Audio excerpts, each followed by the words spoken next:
Okay, I'm going to have a quick run through on carbs, beginning with early DC Linkert. Bear with me if I make mistakes in this because I'm old, I forget things, and it's the way it goes with me. But this is a DC Series 1L, okay, came on 58 CH Sportster, might have been on the 59, 60, I'm not sure, but the very first of the DC Series Linkerts, the ones were used on the early Harley Sportsters. They used DC Linkerts right up until 65 with varying designations. This one is a 12 and the last one that was used on the Sportsters as far as I know. Okay, so there's almost no difference whatsoever between these two carburetors. It's only jetting, really, that's what it comes down to. Very tiny minor differences other than that. They use this manifold, okay, this one here. Now, this manifold matches up pretty well with the carburetor. If you check the sizes of the throat and compare it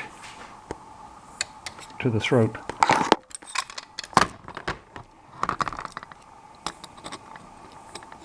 on the DC, you can see pretty much it fits, no problems. Also, the DC uses the larger bolts, and that carburetor works quite happily with that intake manifold. The holes fit. In other words, same with that one. So that's DC Linkerts up until 1965. In 66, they went to a Tillotson. Now, the first one that they used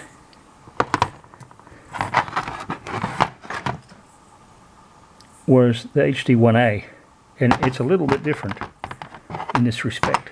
The choke setup was different, easy to spot. The choke setup is different. They used those long choke rods with a lever.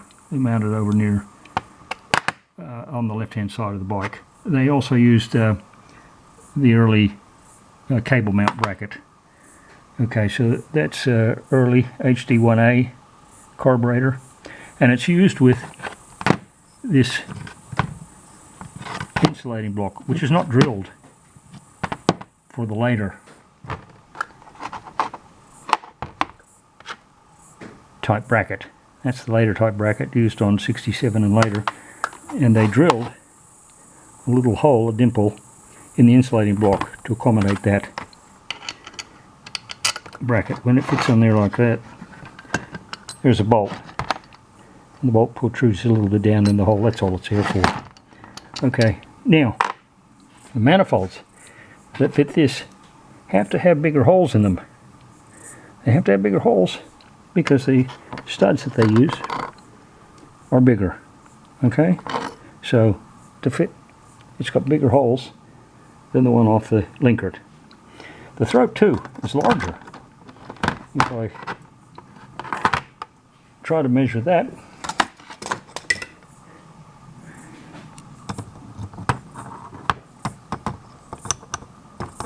you'll see it's a couple millimeters bigger in the throat, and that's to be expected because this carburetor has a larger throat. Okay, so once again, they went from the earliest version, the HD1A, to the last version, the HD1D, between 1966 and probably 1970, and possibly even 71. I'm not 100% sure, and I don't know if anybody else is either. In 72, they went to the Bendix. Okay, now, that's actually 1971 Bendix, and you can tell because the number on the end somewhere, I don't know if you can read that, is 71.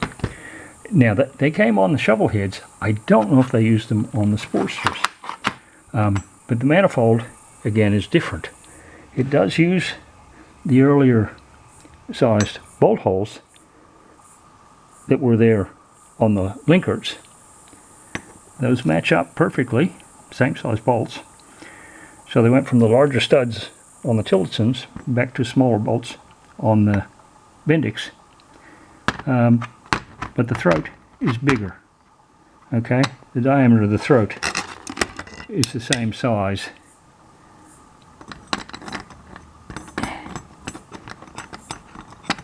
as that found on the manifolds for the Tillotson. Okay, it's not the smaller diameter as found on the Linkerts. So that's where I'm up to at the moment with carburetors. If anybody knows any better, please tell me.